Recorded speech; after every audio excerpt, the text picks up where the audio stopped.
Good morning again, ladies and gentlemen, and welcome to today's ceremony. My name is Melissa Toon, and I am the Chief of Public Affairs for the Defense Threat Reduction Agency. Welcome. Today, we're all here to present the Atomic Veterans Commemorative Service Medal to these distinguished veterans. We are thankful and grateful for your service and appreciate those of you who are able to be with us today and those who are here in spirit. Today's event is being recorded and will be available online for viewing in approximately 24 hours from now at www.dishra.mil. Please make sure to share this information with anyone who is not here today. We will also link today's ceremonies to all of our social media sites. Please share that information as well.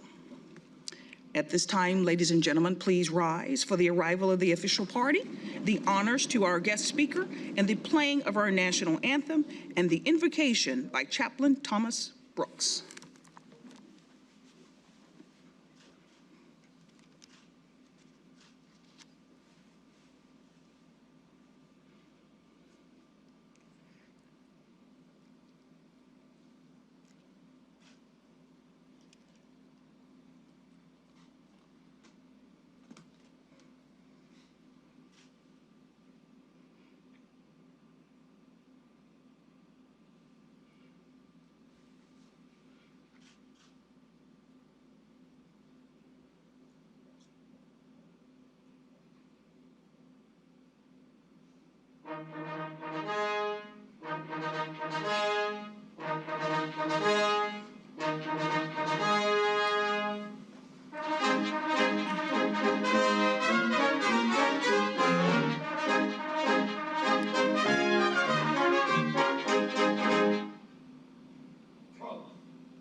Present on.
Cuff, right shoulder, on.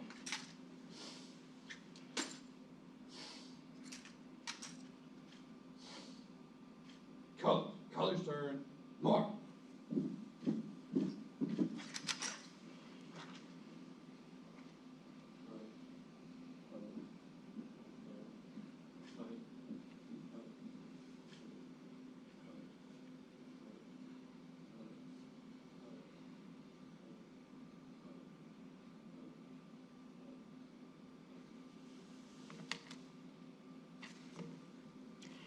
Chaplain Brooks will now render the invocation.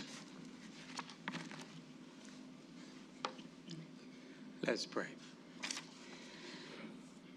Lord, we are grateful for another day to live and to serve, and for the privilege we have now to honor those who faithfully serve their nation before us. We thank you for Atomic Veterans who helped the cleanup of radioactive material and the operation of unthinkably powerful weapons in a time of great power competition, helping us as a nation to prevent catastrophe through their efforts to ensure readiness and strength, giving pause to our enemies. We're thankful for their dedication to duty and selfless service, doing what was needed to be done at risk of harm to themselves for the greater good. May your abundant goodness and loving grace pursue them and heap overwhelming blessings upon them all the days of their lives. Amen. Amen.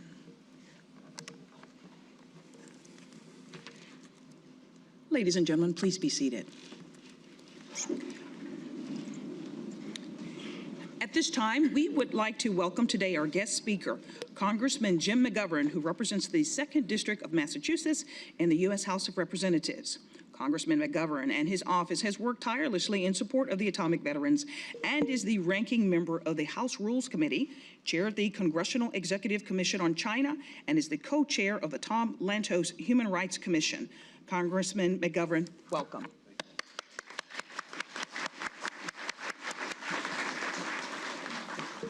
Also with us today is Dr. Brandy Vann. Dr. Vann currently serves as the Principal Deputy Assistant Secretary of Defense for Nuclear, Chemical, and Biological Defense Programs. In this position, Dr. Vann is the Principal Advisor to the Assistant Secretary of Defense on nuclear energy, nuclear weapons, chemical demilitarization, chemical and biological defense, and treaty management. Prior to her work in DoD, Dr. Vann served as the Director of Laboratories for Nephron Pharmaceuticals Corporation and as a visiting scientist at the Counterterrorism and Forensic Science Research Unit at the Federal Bureau of Investigation. Dr. Vann, thank you for joining us today.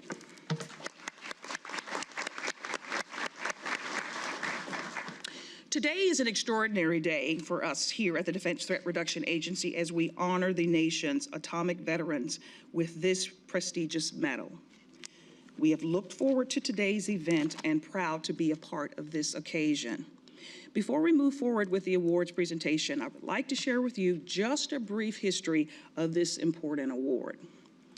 The Atomic Veterans Commemorative Service Medal recognizes that the service and sacrifice of atomic veterans directly contributed to our freedom and the prosperity after World War II, and was key to our nation's defense during the Cold War. Veterans eligible for this medal are those who performed official military duties during the period of July 1st, 1945 to October 1st, 1992. The Defense Threat Reduction Agency was selected to manage the program due to its existing expertise of determining radiation exposure through the Nuclear Test Personnel Review Program.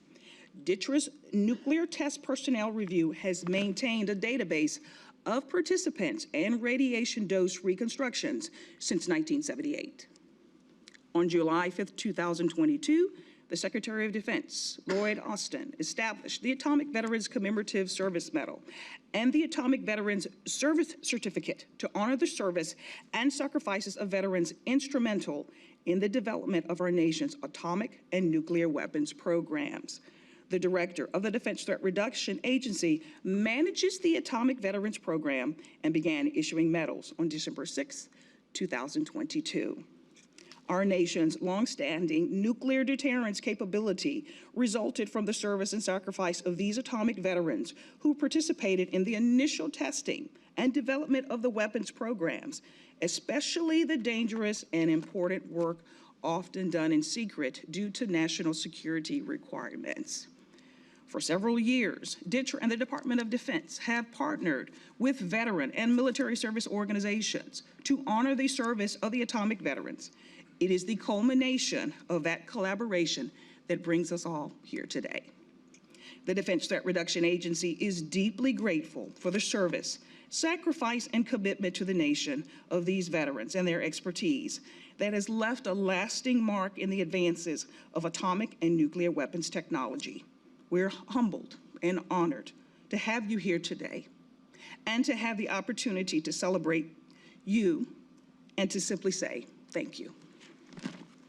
Now at this time, ladies and gentlemen, if you would please direct your attention to the screen, we're now going to hear from some of the veterans in their own words.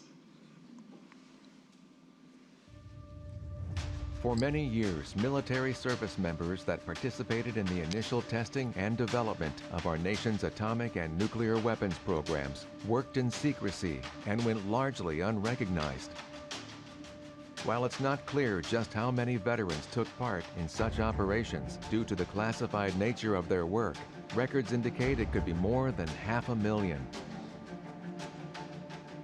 Those atomic veterans still with us today are finally getting the recognition they deserve. In 2022, the Secretary of Defense established the Atomic Veterans Commemorative Service Medal to honor their dangerous and important work.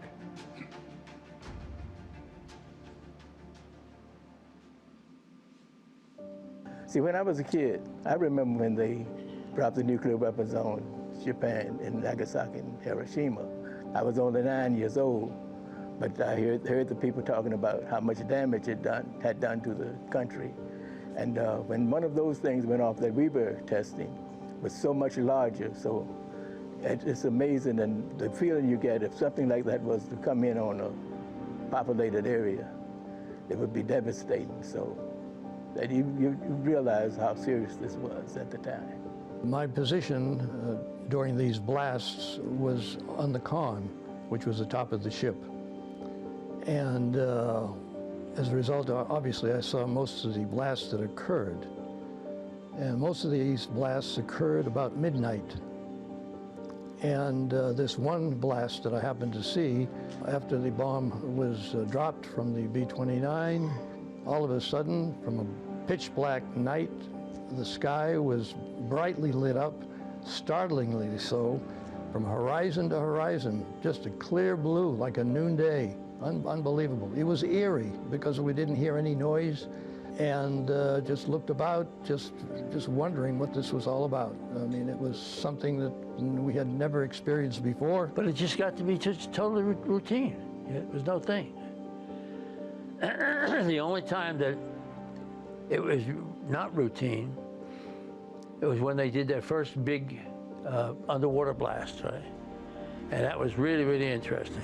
Just imagine this now. And just like a big boom, and it just sounded like a hammer hitting the side of the ship. Didn't last very long, right? And the telephone rang, checked for damage. So I had to walk all around through there. And then that was over, and then the whole ship was locked down. All the doors were closed and portholes closed and so forth. And, well, what did you see? What? You talking to me? At the time, I was a first lieutenant and assigned to Fort Benning, Georgia. And somewhere around the early summer, I received word that I was going to be moved to Fort Mercury, or Camp Mercury, north of Vegas. And I was to go there to witness some atomic bombs. This is in 1957. And when I got to the site, I was in a trench. And we were probably a mile from where the detonation took place. They tell you when the bomb would be released, and then the countdown to the detonation, and tell everybody to put on their goggles and be in an area where you could be. So you put on your goggles and they count down and the tests go off and you hear a blast and the light, your glasses light up brighter than any day you've ever seen. I look at the rest of my Navy career, there are a lot of different things that occurred, but this, I think, from a national security standpoint, was the most impactful. We went there on a mission to make an impact to our enemy at the time, the Soviet Union, and the mission was accomplished. As a result of those blasts, they went back to their country, and let me put it this way, the Soviets stopped being the aggressor and trying to advance to to our shores. I mean that I served my country to the best that I could, and hope that being an atomic veteran is something that we never need again.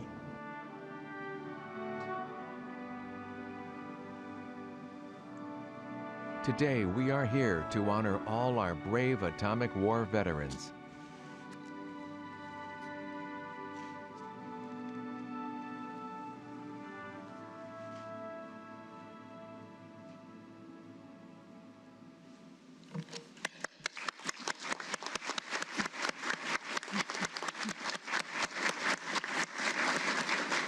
To the veterans who participated in the video, we would like to say thank you so much for sharing your personal experience.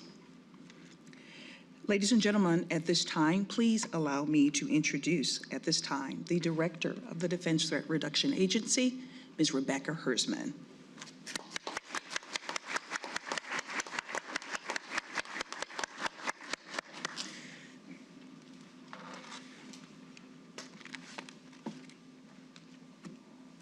Thank you. Thank you, Congressman McGovern, Dr. Van, all of our important attendees, all of you who came to share the day, and of course, most importantly, our atomic veterans and their families. I am honored and humbled to be standing here with you today. The sacrifices you made in service to your country have kept us safe for 78 years. Indeed, it is a little hard to follow those testimonials, right? I think you, in your own words, said it better than almost any of us could. So thank you for that, for sharing something that we can share with others going forward in the years to come. So today we recognize the commitment and sacrifices made by you and those you represent, our unsung heroes of our nation's atomic and nuclear weapons programs. These brave veterans served their country selflessly, often directly in harm's way, and the atomic veterans were pivotal to our nation's defense during the Cold War, ensuring safe, secure, and reliable nuclear deterrence capabilities.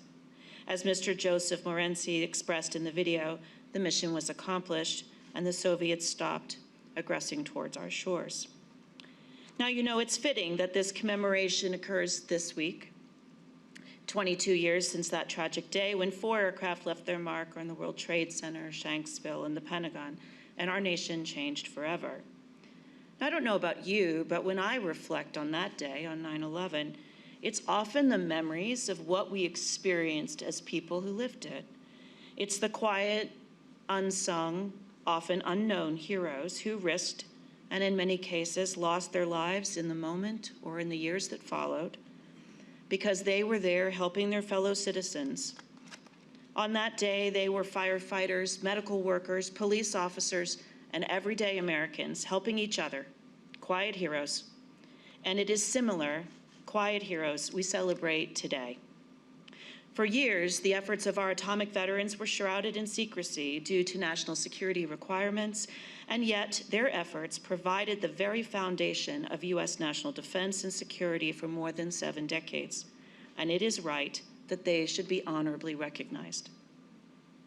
Let me say, as the director of the Defense Threat Reduction Agency, these remarkable contributions have also had a profound and lasting influence on this agency, as DTRA proudly traces its roots to the Manhattan Project. Many of the service members who participated in the initial testing and the development of our nuclear weapons programs served in DTRA's predecessor organizations. We, as an agency, are committed to recognizing the atomic veterans who gave so much for our country, and we must ensure they receive the care and the recognition they deserve. Even more, DTRA has a role in actually preserving the information and the data that came from those very tests that you either supported or observed or engaged in some other manner. We are actually the entity in the U.S. government that's charged with the digitizing of that information, for creating the permanent databases, and making sure that that essential technical information is available to all of our scientists and experts now and for years to come, in hopes that testing is never again required to fill those scientific needs. Now, you know, many of us have heard John McCrae's iconic poem, In Flanders Field. And we know why. We so often, when we're honoring veterans, we wear poppies to remember the sacrifice for those who have served. However, there is a poem that fewer know that was written 3 years later after in Flanders Field. It was written by a woman named Moina Michael, and it was called "We Shall Keep the Faith." We caught the torch you threw, and holding high, we keep the faith. And while I agree with Mr. Clifton Proctor's hope, possibly indeed something of a prayer, that an atomic veteran is something we never need again, many of us have that responsibility to hold the torch, to represent your service, and to make sure that the information and everything that we learned through that process is put to good and proper use in the future. So let me assure you that DITRA will carry that torch. We will keep the faith. We will honor those who took these risks, and we commit ourselves to serving DoD and the nation as we seek to deter, prevent, and prevail in the face of WMD threats. And while we are only honoring some in person of our atomic veterans today, this ceremony is for all of our atomic veterans.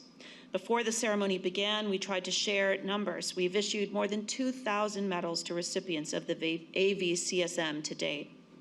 And as the narrator stated in the video, we have watched, and we now think there could be as many of 500,000 of you. We're recording today's event, and we hope atomic veterans and their families will watch it and contact us. So in fact, if we've missed anyone out there who is deserving of this award, they will receive it. These actions cannot begin to fully express our gratitude as an agency, as a Department of Defense, and a nation. I am not sure really anything could. But we will continue to try and continue to show the appreciation that you so richly deserve. There are people who will speak far more eloquently. However, I will simply say, with all sincerity, to all of the atomic veterans here at home who live today and who passed before this could be available to them as an award, thank you, and thank you for your service. Now, there is one man here who is not actually an atomic veteran, but who has very much kept the faith and held the torch. And we are grateful that he is able to join us today for this important ceremony. Congressman Jim McGovern has passionately fought for the atomic veterans since 2014, after a meeting with his constituent, atomic veteran Joe Mondello. Unfortunately, Joe wasn't able to join us today, but I know the congressman and everyone here holds him closely in your heart. For a decade, he led a bipartisan effort that pushed for legislation to recognize America's atomic veterans. And in 2021, when President Biden asked him about his top 5 priorities, I understand this was listed right up there. With the signing of the FY22 NDAA, the AVCSM was authorized, and shortly thereafter, DoD created the program that we are honored to run on their behalf. So as we gather today to honor our atomic veterans, there is absolutely no one better to serve as today's keynote speaker than the person who spent almost 10 years talking to atomic veterans and seeking this recognition. Without further ado, I'd like to welcome to the podium Congressman Jim McGovern.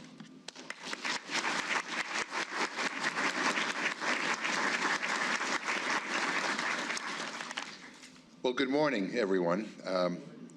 I want to begin by thanking Director Hirschman for asking me to be here. I want to also thank her for her incredible service to our country. In fact, I want to thank her and her entire team and all the amazing service members here at Fort Belvoir who have worked so hard to make this ceremony a reality. Dr. Van, we're honored to be with you as well. It is just great to be with all of you today as we pay tribute to a group of veterans who have sacrificed and given so much to our nation. A group of veterans who bravely answered the call to service and were sent into the unknown, risking their lives and their health in defense of our country. A group of veterans who for too long have been left out. And I'm honored to be with you, but I'm also proud. Proud because today, at long last, we are giving America's atomic veterans the recognition they deserve for the sacrifices they made in defense of our freedom. To those who are here today and those who will be watching from home, please know that you have our deepest gratitude and respect. All of you are heroes who displayed unwavering courage in the face of unprecedented danger, often at great personal cost to you and your families. We're also honored to be here with members, with family members of those who have passed. The service of your loved ones will never, ever be forgotten. And although I wish we could have done this sooner, today I am proud that the Atomic Veterans are receiving the highest award ever granted to a past cohort of veterans in the United States of America. And for me, as Director Hirschman pointed out, this has been kind of a long journey. I'll be honest, I didn't know much about Atomic Veterans when I first got elected. I don't think many people did. But a little over 10 years ago, one of my constituents, Joe Mondello, reached out to my office to schedule a meeting with me. Joe came in and sat down, and I'll never forget this. He told me about his time as a platoon leader in the Army in the 1950s. Told me about the dangerous conditions he and fellow soldiers faced conducting nuclear tests and experiments. Told me how he served as a guide to accompany Marines into the trenches less than 3 miles from ground zero during the test of a 74 kiloton blast on July 5th, 1957 in Nevada. I sat and I listened to his story, and I got angry because what I heard from Joe was that Atomic Veterans were sworn to secrecy. And even though that secrecy oath was rescinded in 1996, many of them were still not getting the care that they needed. I heard that for years the Atomic Veterans were not being given the recognition that they deserve for their service to our country. They had to fight an uphill battle just to secure recognition from the very government they had put their lives on the line to defend. As a result of their secrecy oath, they often couldn't get care for serious health conditions they developed. Cancers caused by radiation often went untreated because their claims for injuries and diseases associated with their service were denied. Joe told me that many families still don't even know the truth because thousands of Atomic Veterans passed away without ever having been able to tell their stories and receive the benefits that they deserved. So I did what you do as a member of Congress. I did my homework. I studied the issue, and then I introduced a bill. And when that didn't pass, I introduced another and another. And I grew our coalition, talking to my colleagues one at a time, the old-fashioned way to get votes and build support. We ran into wall after wall of resistance, but we were persistent because we knew we were on the right side of history. And because we had an incredible group of veterans who were behind us, who were powerful advocates for this cause. And I want to recognize a few of those veterans who are constituents of mine, Joe Mondello as well as Leo Quinn and Ron Benoit for their work, and Keith Kiefer, National Commander of the National Association of Atomic Veterans, for his steadfast work in support of our mission. And I want to say to Joe and to Leo and to Rob and to Keith and to everyone here today that it's because of your quiet courage and tireless advocacy that this medal is possible. After decades of organizing and working to build support, we got this signed into law.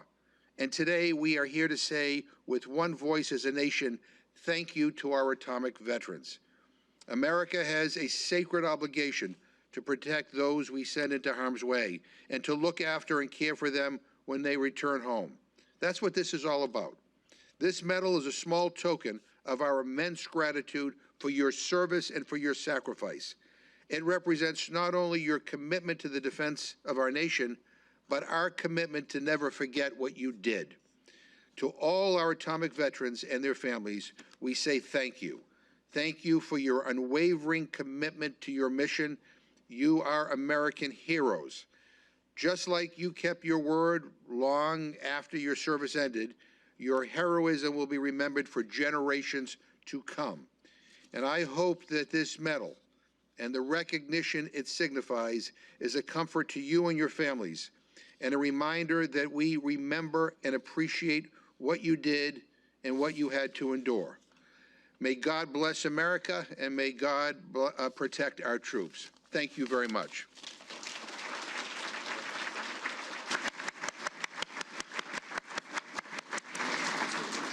Ms. Hirschman, please join Representative McGovern at the center of the stage, please. At this time, we're going to move into the medal presentation portion of today's ceremony.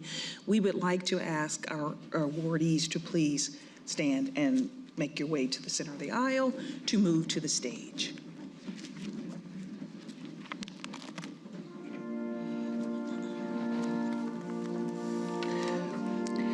Ladies and gentlemen, we have with us today Mr. Thomas Alizi, Mr. James Androl, Mr. Frank Bolton,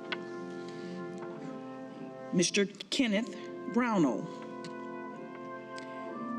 Ms. Karen Bosk Cobb. She's accepting on behalf of her deceased husband, Michael Cobb, Mr. Clifton Crocker, Mr. Harry Daniel II, Mr. Ernest Davis, Mr. Lincoln Groffs, Mr. James Greenquist, Mr. Robert Greenwald, Mr. Harry Jager, Mr. Gilly Jenkins, Mr. Keith Kiefer, Mr. Wesley Neal, and Mr. Paul Sparacino.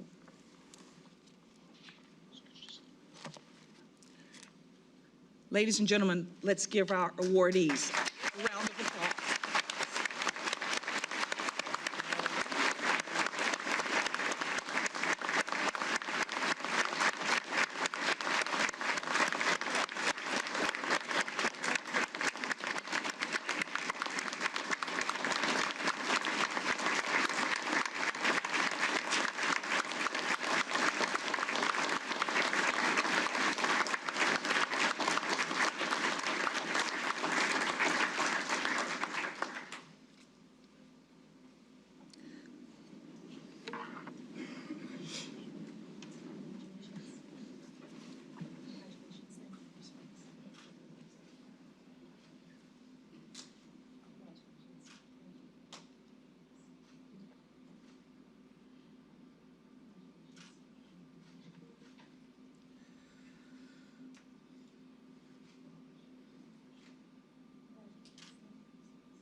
Thank you, veterans. Please return to your seated area.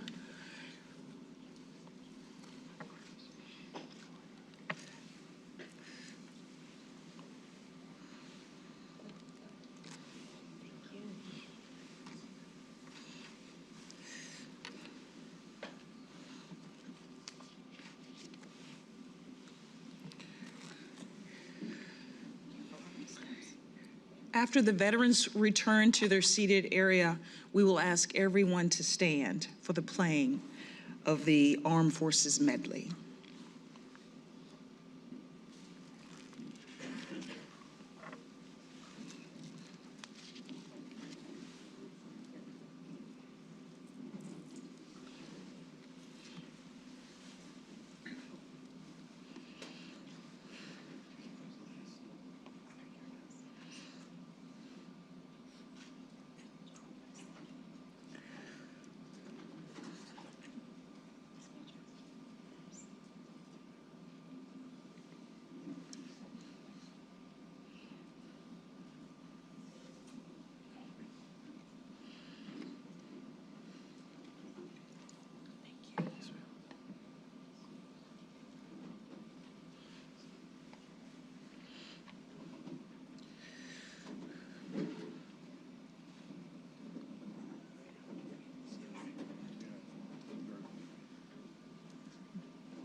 At this time, we will allow the Atomic veterans to remain seated. At this time, the rest of us, please stand for the playing of the Armed Services Medley.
Ladies and gentlemen, on behalf of the Director of the Defense Threat Reduction Agency, the executive leadership, and the entire Ditcher family, we'd like to thank you all for being here today.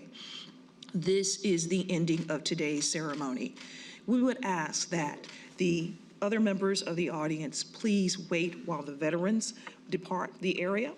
As the veterans depart, please depart in the exits on the side, not at the back of the entrance. Thank you so much for attending today. Thank you to our special guest for coming and speaking today, Dr. Van and members of the OSD headquarters. This concludes today's ceremony.